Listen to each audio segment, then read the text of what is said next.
Hello বন্ধুরা, তো চলো আমরা রাত্রে খাবারের ব্যবস্থা করি।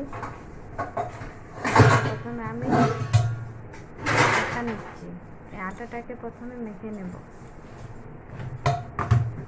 এখন পুচু ঘুমাচ্ছে, উঠতে গেলে তখন আমাকে বলবে কি মা কোলে নাও। হ্যাঁ, ও বলতে তখন পারেনি, ও এসে পরে সামনাসামনি কাঁদতে আরম্ভ করে দেবে। আমার মেয়েটি 3 বছর হয়ে গেছে, কিন্তু এখনও মুখের থেকে কথা ফুটে না, এখনও মা বাবা বলতে চাই না। এখন দেখুন, আমি আটা নিয়ে নেব। আটাটাকে আবার জল দিয়ে মেখে নেব।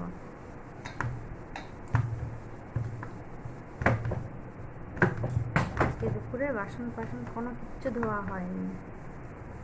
ট্যাঙ্কির জল প্রচুর গরম বেরোচ্ছিল, দিয়ে তাই রেখে দিয়েছিলাম। এই আটাটা প্রথমে আগে মাখবো।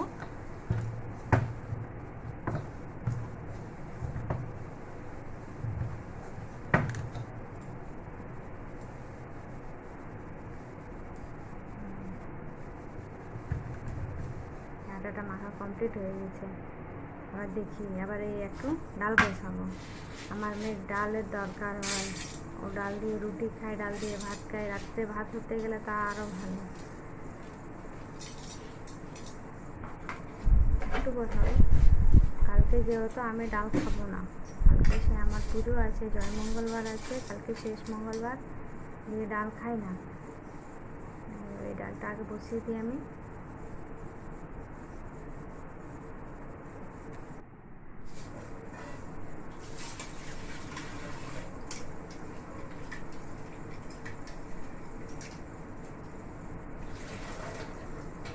এত গরম, রান্নাঘরে থাকা যায় না, প্রচণ্ড গরম বেড়ে গেছে।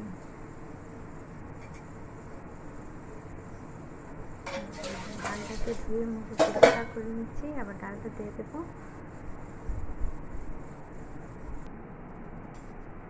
দেখুন, কুকারে ডাল দিয়ে আবার ডালটাকে চালিয়ে দেবো।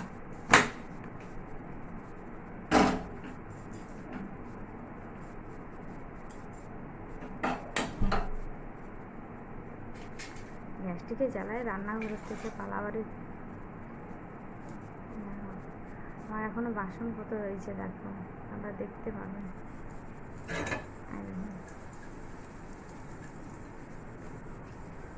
প্রচুর ট্যাঙ্কি জল, প্রচুর গরম বেরোয়, তার জন্য মাজতে পারি না। আস্তে আস্তে করে সব বাসন মেজে নেব।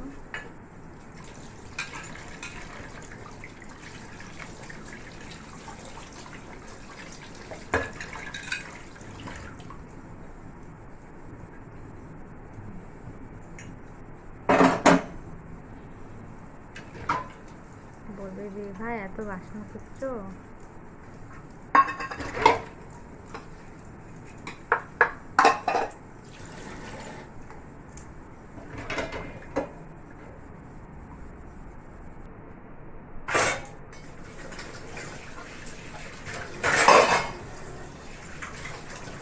সব বাসন মেজে এখানে উপর করে রেখে দিই।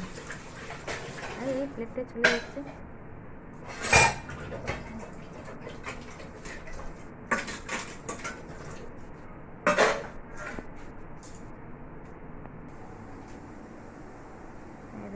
আমার বাসন টাসন ধোয়া কমপ্লিট হয়ে গেল।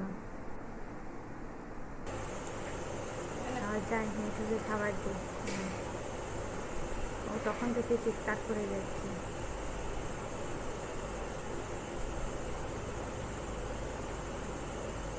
নেই, খা, তাকাচ্ছিস কেন?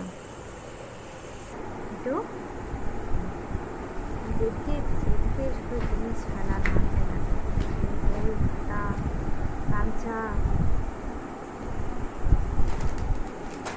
যেখান থেকে জিনিস ছিল সেখানে রাখি না, সব ঠিকঠাকটা করে রাখতে হবে।